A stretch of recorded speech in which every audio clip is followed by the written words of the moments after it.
الطافیہ foundation کی latest updates اور lieutenant پیر colonel Altaf Mahmood Hashmi کے بیانات کے لیے آپ ہمارے چینل الطافیہ ٹی وی کو سبسکرائب کریں اور بیل آئیکن کو پریس کریں تاکہ ہماری تازہ ترین ویڈیوز آپ تک پہنچتی رہیں۔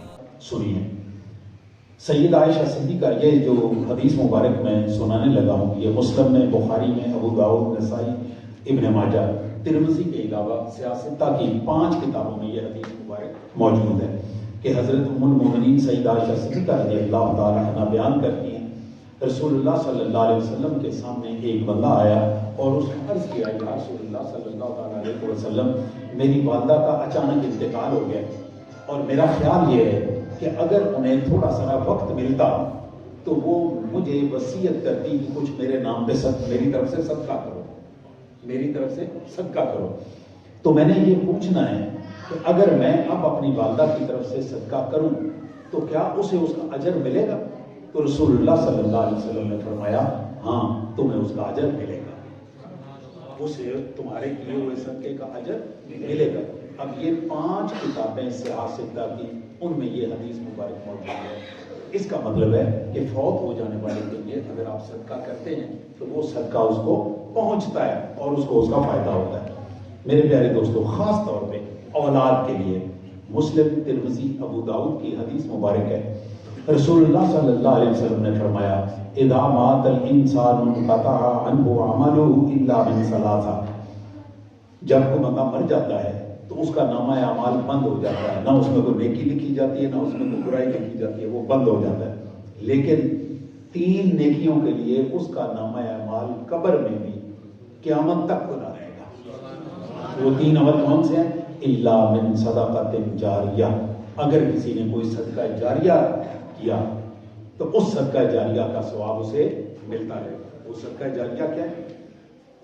آپ نے کوئی حکیم صاحب ہے، اس حکیم نے کوئی ایسی دوائی بنائی جو لوگوں کو فائدہ دیتی جا رہی ہے، اس دوائی کا اگر کسی بندے نے کسی کو قرآن پاک حفظ کروا دیا، جب تک وہ قرآن پڑھتا رہے گا اس کو ثواب ملتا رہے گا۔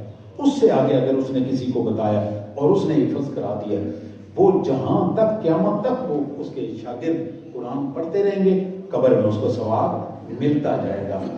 او علم ينتفع به، اور علم نافع، ایسا علم جس سے لوگ فائدہ اٹھائیں۔ میں اس سلسلے میں جو علم سمجھتا ہوں وہ کیا ہے؟ جس طرح کرونا تھا، ابھی بھی چل رہا ہے کرونا تھا، اب کرونا کی ویکسین بننی تھی، اب کرونا کی ویکسین، یہ میں سمجھتا ہوں علم نافع تھا کہ ایسا علم بنایا جاتا جس کے زور پہ آپ کرونا کی ویکسین بناتے ہیں۔ اب کرونا کی ویکسین تو اپنے کو نہیں بنائی، جو بنائی اس کا میں اگلے دن حساب کر رہا تھا کہ جتنی ہم نے ویکسین چائنا سے اور امریکہ سے خریدی ہے، 13,000 روپے کا چائنا والا ایک انجیکشن تھا اور ہر بندے کو 2 انجیکشن لگے۔ 22 کروڑ کی آبادی، آپ کے پاس کیلکولیٹر ہے، آپ کو ضرب دے کے دیکھ لیں کہ کتنا پیسہ بنتا ہے۔ اور جو امریکن وہ تھی وہ 21,000 روپے کی تھی، ایک انجیکشن 21,000 روپے کا، 2 جو تھے وہ 42,000 روپے کے۔ آپ اندازہ کریں۔ میں اس سلسلے میں دعوت اسلامی ان کی تعریف کیے بغیر نہیں رہ سکتا۔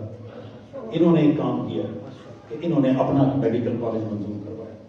اب یہ اس میڈیکل کالج میں ان کے بچے اس سائے میں جو کہ دینداری کا ماحول ہے اس میں پڑھیں گے اور پڑھنے کے بعد یہ ڈاکٹر بنیں گے۔ اور مجھے یقین ہے اگر سارے کے سارے نہیں تو کچھ نہ کچھ ڈاکٹر اس میں سے ایسے ہوں گے جو دعوت اسلامی کا ماحول لے کے نکلیں گے۔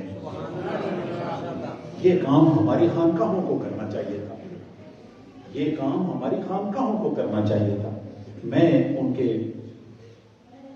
کی جو شورا ہے، اس شورا کے ایک ممبر، ان کو میں نے گزارش کی ہے کہ آپ ایک اگلا سٹیپ بھی اس میں شامل کریں۔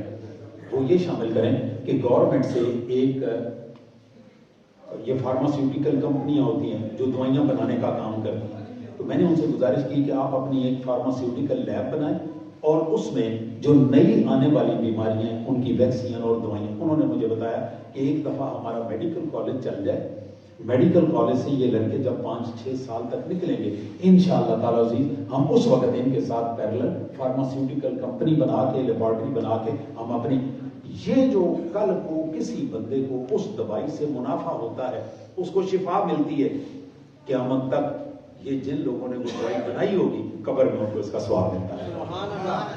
او ولد صالح یدعو لہ، اور تیسرے نیک بخت اولاد جو اپنے والدین کے لیے بخشش کی دعا مانگے، اللہ تعالیٰ وہ بھی قبول کرتا ہے۔ تو یہ بتانے کا مقصد یہ تھا کہ آپ اپنے والدین کے لیے بخشش کی دعا مانگیں، جن کے والدین دنیا سے رخصت ہو گئے وہ بھی دعا مانگیں، اور جن کے والدین زندہ ہیں وہ بھی ان کے لیے دعا مانگیں، کیونکہ انہیں دعاؤں کی دنیا میں بھی ضرورت ہے اور آخرت میں بھی